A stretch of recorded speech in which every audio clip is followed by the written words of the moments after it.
Atención. Usted, la patria, mi doctor Petro. No me pagaron. Yo vine porque quise, a mí no me pagaron. Yo vine porque quise, A mí no me pagaron. Yo vine porque quise. Gustavo Petro, presidente. Gustavo Petro. Putumayo fue alguna vez la principal región productora de hoja de coca y exportadora de cocaína del mundo. Hoy ese puesto lo disputó y lo conquistó, lamentablemente no es un buen lugar el Putumayo, no, sino el Nariño, en el litoral pacífico, allá por las tierras de Tumaco. En uno y otro lugar, no muy distante geográficamente, la política del gobierno nacional ha sido la misma. Ha desencadenado toneladas y toneladas de veneno a través del glifosato y sus fumigaciones y ha engañado a las comunidades con pactos y acuerdos llamados de sustitución de cultivos que en general no han sido cumplidos. Lo fundamental de la política gubernamental ha sido la erradicación forzosa, ha sido no comprender el origen mismo del narcotráfico en Colombia. Igual que cuando exploramos la violencia, igual que cuando exploramos la desigualdad social, el narcotráfico en Colombia tiene una raíz, tiene un origen, hay un porqué ocurrió, un porqué Colombia se convirtió desde hace unos 45 años primera potencia exportadora de cocaína. Ese porqué tiene que ver con la desigualdad social. Es la desigualdad social la que produjo en Colombia la violencia, es la desigualdad social la que produjo en Colombia la corrupción y es la desigualdad social la que produjo en Colombia el narcotráfico. El narcotráfico indudablemente ha llenado de sangre a Colombia, ha destruido la posibilidad de democratización de la sociedad, ha asesinado no solamente los principales dirigentes de la política colombiana, los mejores, los preclaros, los grandes, sino que también ha asesinado miles y miles de personas a lo largo y ancho del país, destruyendo su tejido social. Pero encarar el narcotráfico en Colombia implica no solamente una capacidad como gobierno, sino entender de qué se trata y cuál es el origen del fenómeno. Capacidad sí, nuestros gobernantes han sido incapaces. La mayoría en realidad han sido cómplices de las relaciones de la política con el narcotráfico. Cada vez que exponen tesis alrededor del narcotráfico, en general recurren a los mismos lugares comunes. Por una parte, fumigar a los campesinos, sus cultivos, las aguas de Colombia, envenenar las tierras, pensar que el campesinado no tiene derechos ciudadanos, que no es sujeto de derechos, pensar que la naturaleza no es tampoco sujeta de derechos y arrasar, en cambio, aplicar el autoritarismo, la antidemocracia, pasar por encima de cultivos, de ríos, de aguas, de gentes, fumigando porque así lo ordenó el poder en los Estados Unidos. Esa política muestra una enorme incapacidad. No solamente ha fracasado, sino que oculta otra realidad por debajo. En la medida en que más se esfuerzan por fumigar, en la medida en que más se esfuerzan por desatar la cárcel en los jóvenes porque consumen drogas, cada vez que hablan y hablan más de encarcelar la juventud, de encarcelar el campesinado, mostrándole a la clase media colombiana y a las relaciones diplomáticas del país que es que un presidente sí es fuerte contra el narcotráfico, entre más jovencitos le entrega a la cárcel y entre más campesinos y campesinas encarcele. Lo cierto es que en el fondo ese tipo de política agresiva lo que está escondiendo es otra realidad. Mientras llevan al joven a la cárcel por consumir drogas, mientras llevan al campesino a la cárcel por producir hoja de coca, el presidente, los senadores, los ministros, los representantes a las cámaras se abrazan con los mayores narcotraficantes del país. Eso es lo que se llama la doble moral.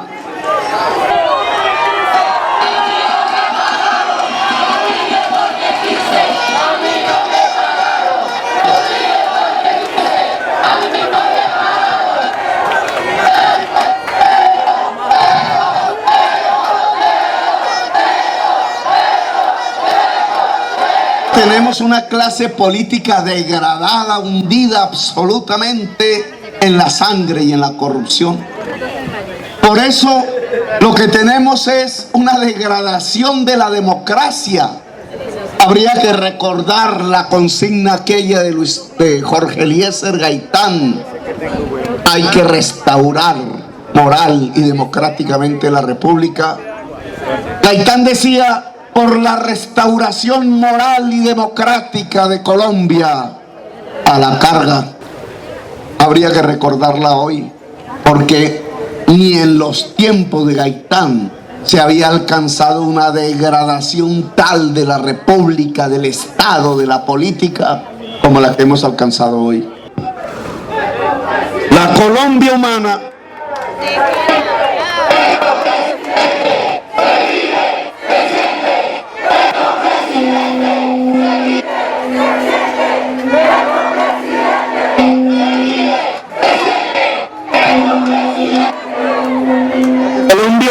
va a tener otro tipo de política al respecto.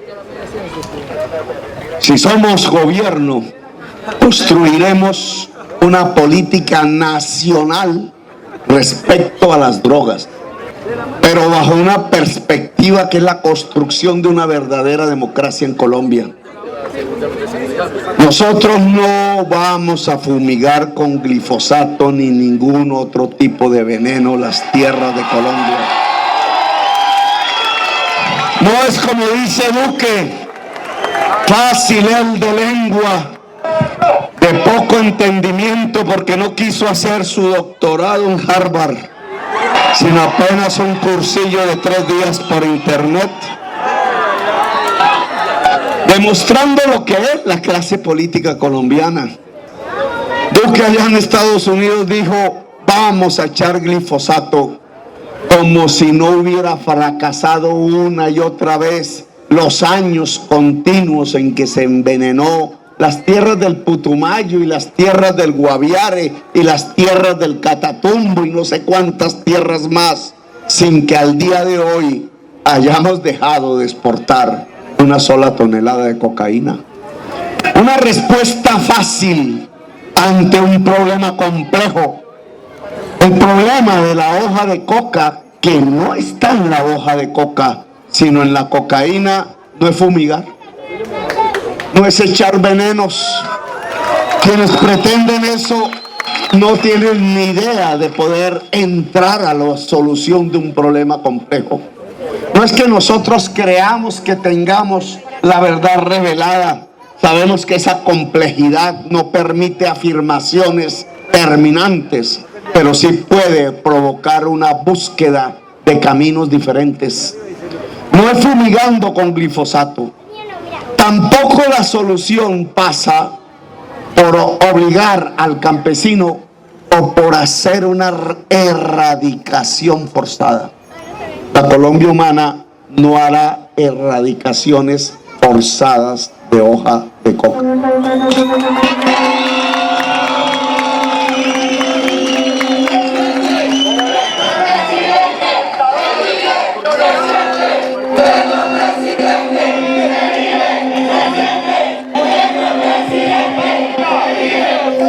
Hemos analizado la actual política derivada de los acuerdos de paz con algunos antecedentes anteriores, acuerdos que yo considero que no es de paz, quiero confesarlo. El acuerdo entre gente armada, llámense guerrilleros, llámense militares, no es propiamente un acuerdo de paz. Es un acuerdo para acabar una guerra. Y bienvenido que se acabe la guerra. Pero la historia de Colombia, para quien la lea o para quien la escuche, es una repetición permanente de guerras que se acaban para que inmediatamente comiencen otras. 2 siglos llevamos de guerras permanentes. 2 siglos de no sé cuántos acuerdos, de negociaciones. Recuerdo uno, el de Nederlandia, entre el liberalismo y el conservatismo, cuando el liberalismo quería que se acabara la Constitución del 86 a principios del siglo XX. Inmediatamente surgió otra guerra. Y hoy lo que estamos viendo es cómo finaliza una guerra que hizo del Putumayo su campo de batalla, entre otras cosas, pero está comenzando una nueva más salvaje, una nueva más bárbara, una que no está ligada a razones políticas, sino que está ligada exclusivamente a la codicia humana. Cuando las guerras se ligan a la codicia, son muchísimo más bárbaras y salvajes que cuando las guerras se ligan a la política. La paz no es eso. La paz es que definitivamente se acaben las guerras en Colombia. Y por tanto la paz no es un acuerdo entre gente armada. La paz es fundamentalmente un acuerdo entre la gente desarmada, entre la sociedad colombiana. La paz, como dijese Jorge Eliezer Gaitán, parodiando él atrás un discurso histórico, unas voces antiguas que venían precisamente de Alfonso López Pumarejo, otro liberal grande, y de atrás de Rafael Uribe Uribe, otro liberal grande, y más atrás del primer presidente artesano de sangre indígena que tuvo Colombia, José María Melo. Todos decían lo mismo: la paz no es más sino justicia social. Y la justicia social es la disminución de las desigualdades sociales. La justicia social es la otra cara de la moneda de la desigualdad social. Paz es justicia social. Y justicia social son reformas fundamentales. Aquello que un conservador también grande, Álvaro Gómez Hurtado, llamaba el acuerdo sobre lo fundamental. Piensen ustedes que Álvaro Gómez Hurtado lo mataron por expresar que Colombia tenía un régimen corrupto, tal como había anunciado Galán, asesinado también, y que había que transformarlo a partir de ese acuerdo sobre lo fundamental. Pues ese acuerdo sobre lo fundamental tiene que ver es con cosas de la sociedad, no con cosas de las guerrillas y de las guerras. No es cómo se desmoviliza un ejército o cómo transita hacia la política.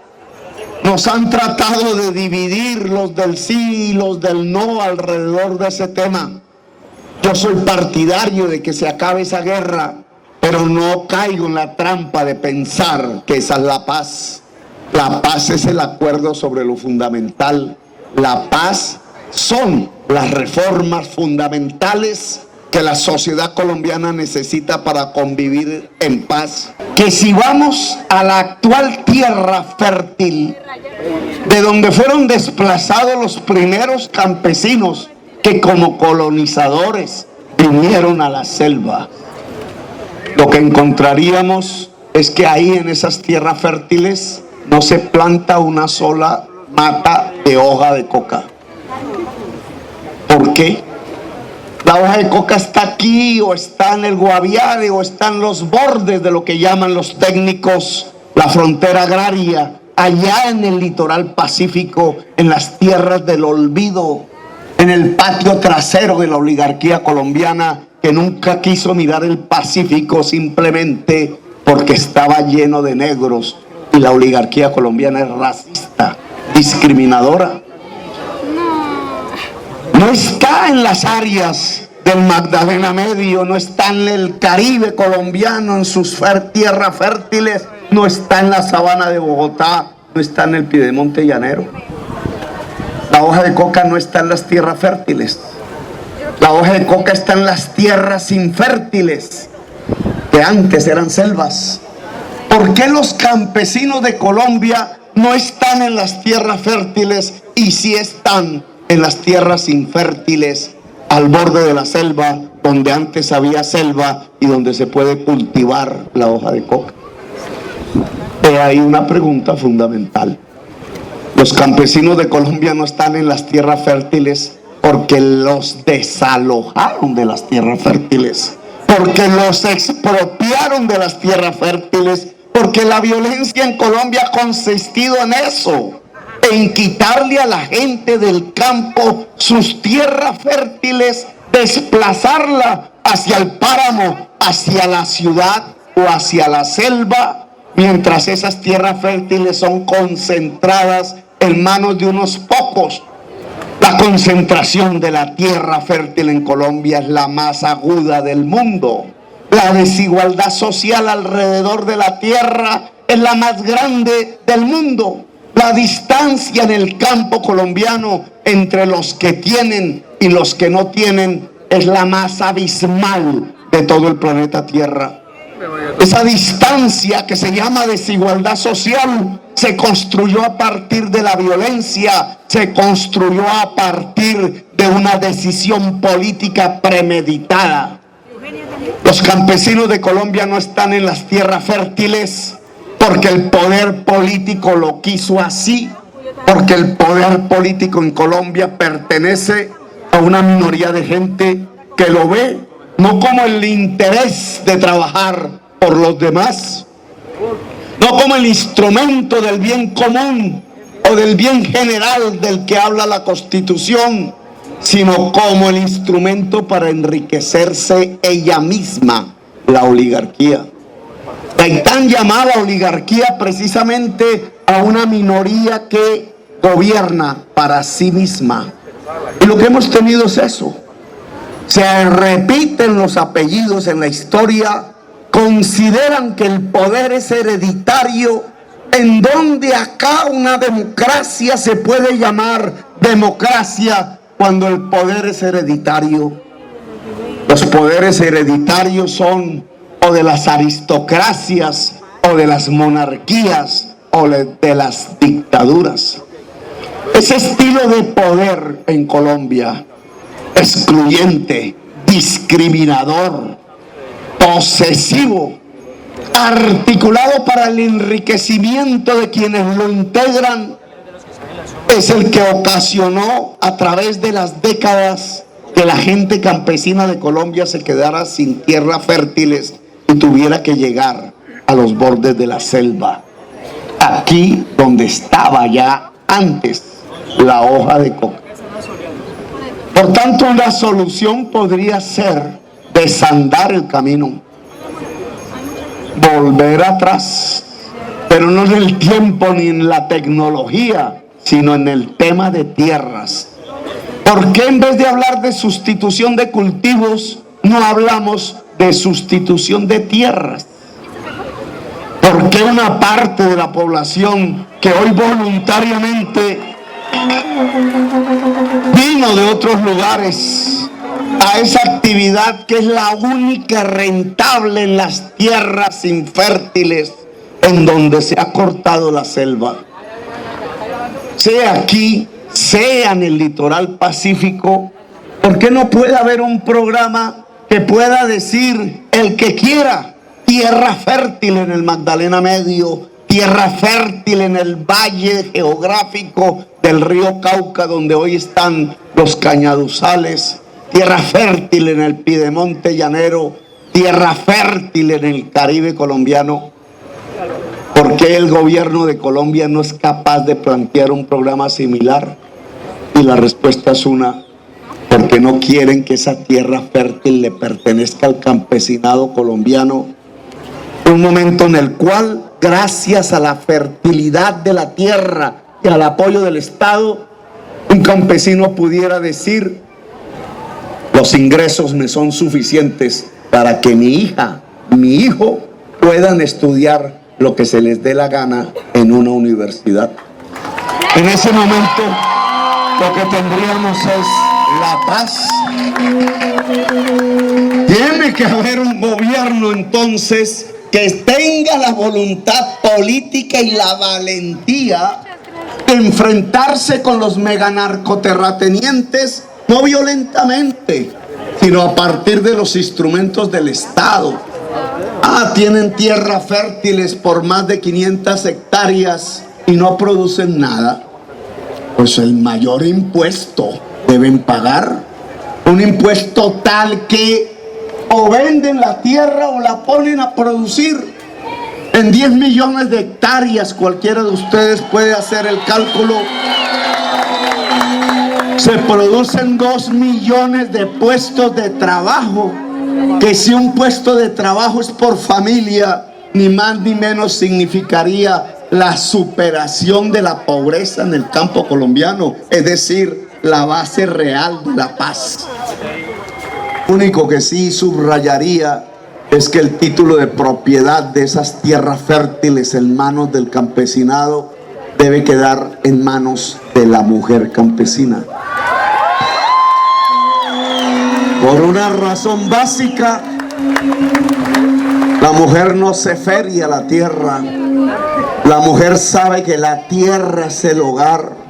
La mujer sabe que esa tierra garantiza la seguridad alimentaria de sus hijos, no solo los de su familia, sino de todos los hijos de Colombia. La mujer puede cuidar la tierra en Colombia y no permitir que sea amasada de nuevo por los mega narco terratenientes que no hacen producir la tierra.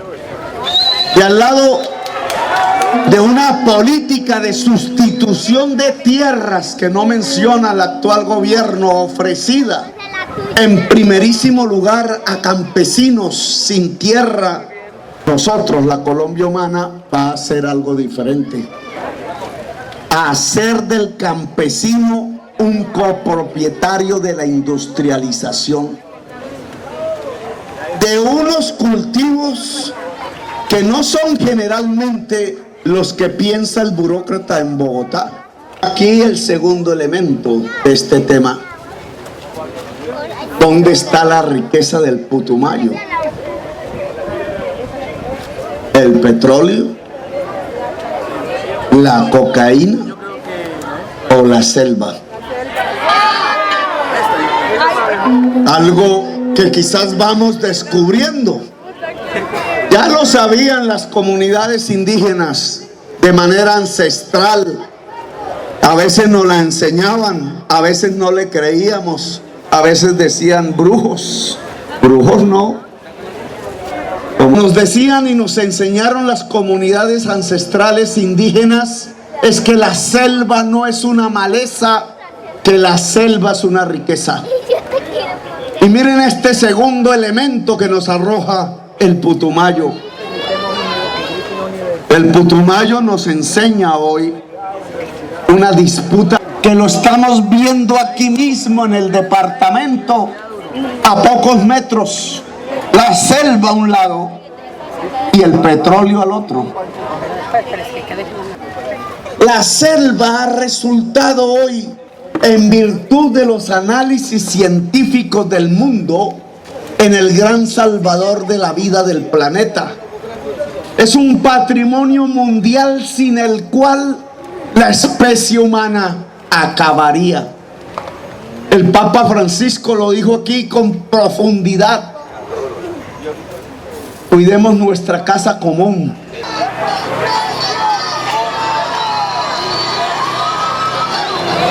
Sabotaje se llama eso. Aquí seguimos. Sabotaje se llama eso. Aquí seguimos. Y el cambio climático entonces tiene un balance a favor de la vida, y se llama la selva amazónica, se llama la Amazonía. Lo que pensábamos que era maleza, lo que pensábamos que se podía destruir, resulta que es básico para que toda la civilización humana pueda mantenerse en el planeta Tierra. Lo dijo el Papa Francisco, el principal problema de la humanidad es el cambio climático. El Putumayo preferirá el petróleo que mata o preferirá la selva que salva. Fíjense ustedes que no era como la propaganda. La hoja que mata, decía la propaganda. El petróleo es un veneno peor que la cocaína. El petróleo puede acabar la especie humana en menos de un siglo. El petróleo es, no por culpa del químico llamado petróleo, sino de la codicia humana, es necesario separarse del petróleo y del carbón. Es decir, de lo que nos ha hecho depender económicamente en los últimos 30 años. El camino de Colombia es la agricultura y la industria. Pero la base de la agricultura y de la industria es el saber. La Colombia humana debe, en lugar de expropiar la educación al pueblo colombiano, dotar de educación al pueblo colombiano. Y no lo podemos hacer quizás ya saldando la deuda con las generaciones que no pudieron terminar su primaria, que no pudieron terminar su bachillerato. Tenemos que comenzar en donde se puede comenzar hoy con facilidad, cuidando que la primera infancia, los bebés, no estén desnutridos, tengan agua potable, tengan salud, tengan amor, tengan nutrición. Los bebés de la gente pobre de Colombia están desnutridos y lo que están ocasionando a partir de este tipo de política de dejación de la desnutrición y de la primera infancia es que los bebés de la gente pobre pierdan su capacidad para pensar, su inteligencia, por lo menos en el mismo nivel de la gente que no es pobre. Un programa fundamental de la Colombia humana es nutrir a la totalidad de los bebés en Colombia. En la Colombia humana no puede morir un solo niño de hambre. En la Colombia humana tenemos que superar la desnutrición infantil, no solamente por un plurito religioso o ético, sino porque es que ahí están los cerebros, que son los medios de producción fundamentales de la riqueza del siglo XXI. Y con mayor razón, además, al lado de un programa prioritario de la primera infancia, tenemos que lograr que esta juventud de hoy, la que está en el Putumayo, pueda ingresar a un sistema de educación superior, público, de calidad, gratuito.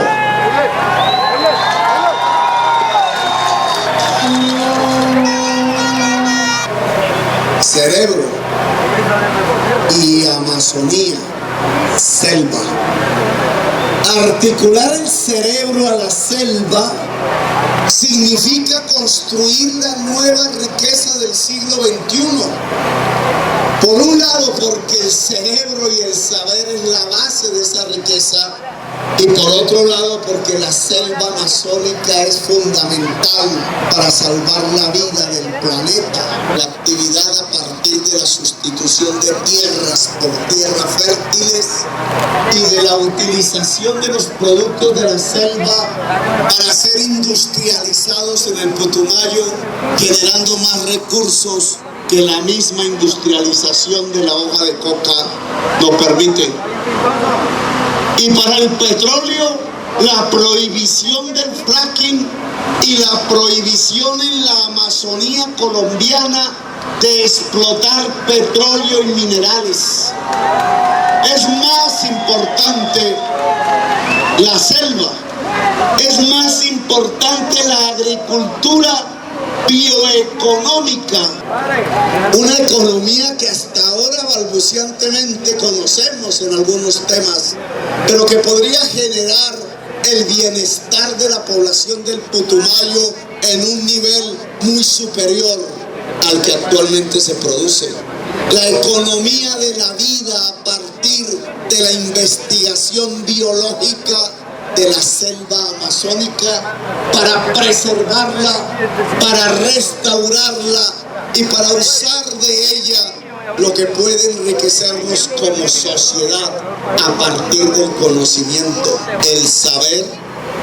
Y para ello la universidad pública gratuita extendida al conjunto de la juventud de la Amazonía, y ese saber articulado a lo que la Corte Suprema de Justicia llamó conferirle derechos a la naturaleza, conferirle derechos a la selva amazónica, porque la selva amazónica es crucial para sostener la vida en el planeta.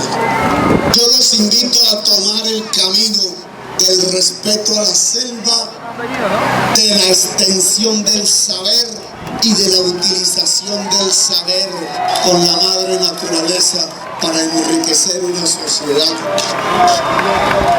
Llevamos 5 siglos de esclavitud, de la violencia y de la desigualdad social. Y al llenar estas plazas a lo largo y ancho de Colombia, lo que nos estamos es reconociendo como un pueblo unido, como un actor nuevo colectivo de la historia de Colombia, como la posibilidad de ser una multitud capaz de cambiar la historia. Y vamos y nos queremos escapar de la esclavitud, de la desigualdad, de la esclavitud de la violencia. Pero hay que tomar la decisión. Y al votar este 27 de mayo, hacer de Petro un hombre de resistencias, un hombre cuyo apellido no es de los linajes hereditarios de los de siempre, sino que es un apellido de campesinos del Caribe, un hombre que ha sabido resistir y luchar de manera permanente como ha resistido y como ha luchado de manera permanente el pueblo colombiano. Por primera vez un presidente que represente a la mujer, a la juventud, al pueblo trabajador, al indígena, a la comunidad campesina, a un Putumayo verde y exuberante por el saber de su juventud, por el saber y la sabiduría de su sociedad y por el valor inmenso que hay que conferirle a la naturaleza, a la Amazonía colombiana, a la Amazonía del mundo. ¡Viva Mocoa humana! ¡Viva el Putumayo humano! ¡Viva la Colombia humana! Me llamo Gustavo Petro y quiero ser su presidente. Gracias, Mocoa. Gracias, Putumayo.